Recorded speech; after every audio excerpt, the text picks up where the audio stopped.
திமுக தரப்பில் உதயநிதி ஸ்டாலின், அதிமுக தரப்பில் மிதுன், மதிமுக தரப்பில் துரை வைகோ, பாமக சார்பில் அன்புமணி என தமிழகத்தில் வாரிசு அரசியல் தொடர்கிறது. இதில் சமீப காலமாக மதிமுக பொதுச் செயலாளர் வைகோவுக்கும் அவரது மகன் துரை வைகோவுக்கும் ஒத்துப்போவதில்லை.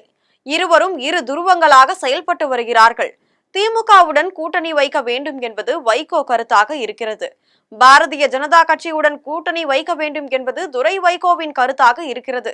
இது தொடர்பாக பாரதிய ஜனதா கட்சி மேலிடத்தை துரை வைகோ தொடர்பு கொண்டு வருகிறார்.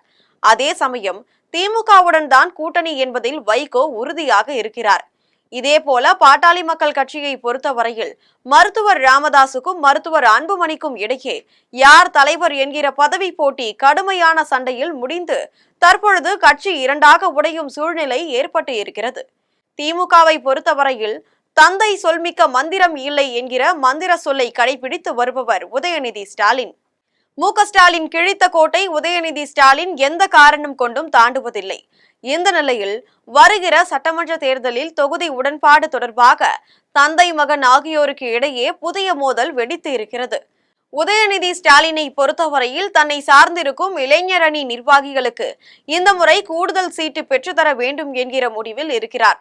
தன்னை சார்ந்தவர்கள் சட்டமன்ற உறுப்பினர்களாகவும் அமைச்சர்களாகவும் இருந்தால்தான் எதிர்காலத்தில் தன்னால் அரசியல் நடத்த முடியும் என்று கருதுகிறார் உதயநிதி ஸ்டாலின்.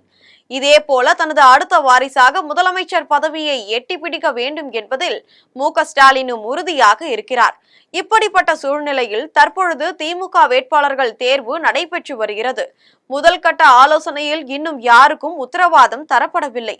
ஒவ்வொரு தொகுதிக்கும் 5 பேர் தேர்வு செய்யப்பட்டு அது குறித்து ஆலோசனை செய்து வருகிறார்கள்.